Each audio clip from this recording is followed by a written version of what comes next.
What's up, guys, YouTubers, fleet owners, and just all around just trying to make your life better owners, something like that. Anyway, we are here. Welcome to my channel. This is going over peer-to-peer car sharing and basically how to kind of get better at it and make it run as smoothly as possible. So if you're new to the channel, I'm Steve. I won't even say host, but I'm Steve. We are here going over Turo. If you don't know what Turo is yet, it's basically a Airbnb for cars. You're able to list your cars on there, rent them out to other peers, other people, make money on it, and it's semi-passive depending on how you want to go about it. Or if you're looking to just supplement a payment on a car that you really want to own, then it works for that as well. It's a little bit more difficult because other people are renting the car that you actually want, but it still works for the cause. So without further ado, let's get into it. And as we do, like, subscribe, do all that stuff down here. And we will jump right into today as far as auto booking and auto pricing should you do it. Now remember, as we get into this, always check the description down below. You can book a session with me or, jump on a call, jump on a Zoom call with me. I dropped the link in the description so that way you can figure that all out, and I update my calendar so you guys can see when I'm available if it's something you guys are interested in. So if it is, check it out. I promise I won't let you down. And if I do, then, yell at me. So, auto booking, auto pricing. Are you guys up for it? Now, I know a lot of people, especially if you're just supplementing your income or supplementing your payment for a car that you really want, it's a lot harder. You don't just want to let anybody in your car, so you don't set up the auto booking because you want to filter through who's coming on, who's getting in your car, this and that, yada, yada. I will say this will kind of hurt you a little bit because if you're denying rentals, then Turo's going to start kicking you down the notch and you're not going to be advertised as well. And they want to see a good response rate. They want to see a good acceptance rate, especially if you become a power host or an all-star host, whatever. It's going to hurt you if you start denying people. So my suggestion is be cautious with what vehicles you want to put on the platform and what you're willing to put at stake, basically. If you're wanting to have like an R8 or something on the platform, but you don't really want people in it and you want to really filter through, there's other ways to do it other than the Instabook and other than having to deny trips. You can do this through multiple different revenues, but for right now, we are just going over Instabooks and if you should be accepting everybody or not. As far as my fleet, I have it on Instabook and I just basically anybody that comes along gets along. Like, get in it, send it. I don't care, have it out. But I'm right next to the airport and I try and make it as simple as possible for everybody. And I know there's a lot of hosts out there that say, oh, if you don't have 5-star rating or if you're new renter or you're not getting in my car. Well, I hate to tell you, with the rental shortage, there's a lot of new renters out there, period. They don't have any trips, they don't have any experience, and they're kind of falling or relying on you guys to make sure this happens right and make sure that it goes as smoothly as possible. So that's why I don't try and filter out too many people. There are some instances when I'll look at it, and I still do troll the profile a little bit just to kind of see what's coming up, what's to expect. So that's kind of how I go about it. Now, I do, like I said, anybody and everybody get along, let's go, send it. That's just more money in the bank, and if you screw up my car, that's even more money more money, more headache, right? So that's kind of what I do as far as the Instabook. I send it, let it go, let it ride. We'll see what happens. We'll deal with the headache when it comes. Now, I don't want any headache. Please don't come to rent for me just to cause headache. But that's how I go about it. The other thing that I was saying we were going to get into is the automatic pricing. Now, is this good? I will tell you right now, I was playing with it. I already know in the back of my head, I'm going to get shorted if I do the auto pricing. I did one car on auto pricing, which is my Mazda 6, and that thing is awesome. It's been out, it's been gone, and it's still a little early to tell if it's really worth it because I did that thing as auto pricing, and I've done some other cars where I'm still adding to the fleet, so the prices are a little bit lower just to get some reviews, this and that, blah, blah, blah, bonus info. But I do it that way. And I will tell you that there are some instances where I'm pretty sure I'm losing out on money.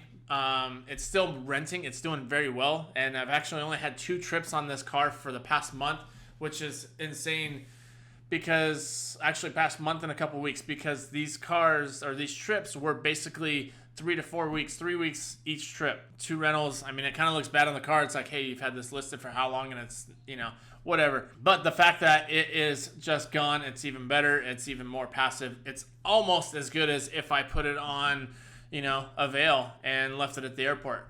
Except for I'm getting more earnings, I guess. There are some other cars. So I got this, man, I got a haircut today, looking all fresh, and I swear I still got hair on me or something, itching.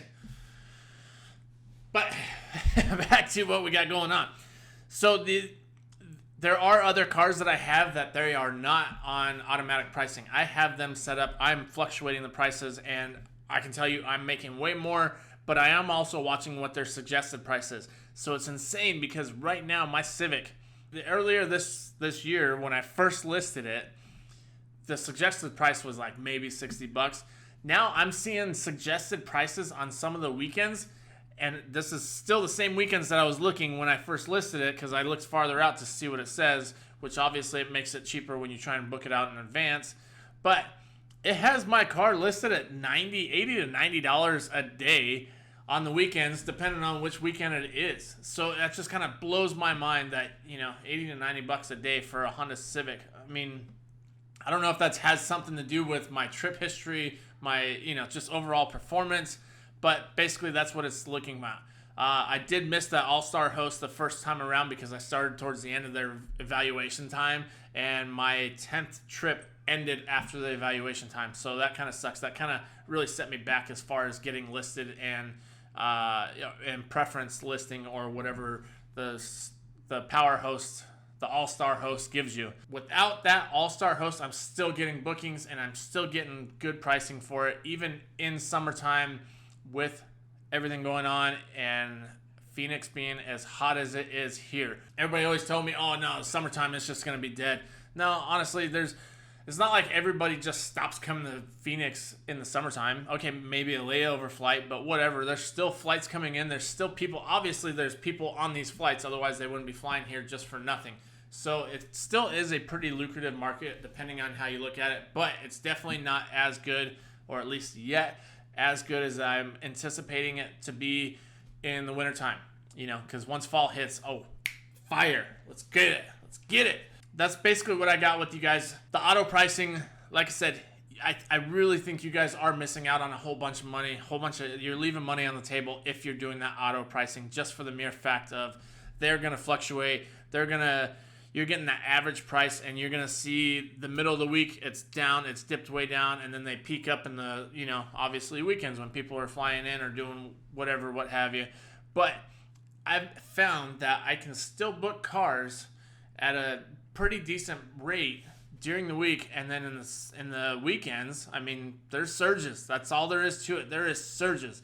There's a couple new things rolling down the pipeline for the airports that's around us, and it's making it harder for hosts and rental companies to keep up. So what does that mean for me? Higher rates, more cars, need to make this happen.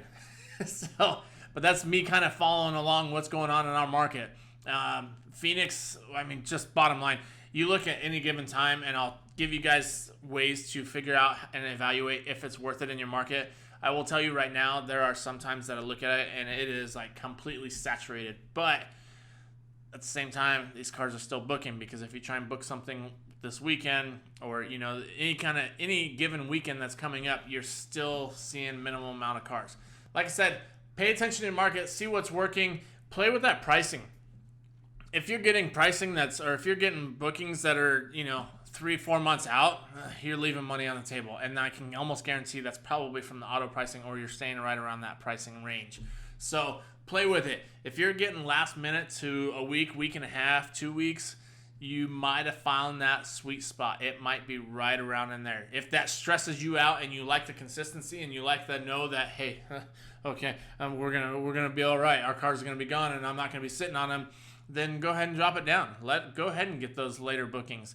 But just be careful of how much you really start messing with the market, because if you have your car down here at $20 a day and it really should be doing $40-50 a day, now you're kind of just screwing up the market all around. So just be careful with that.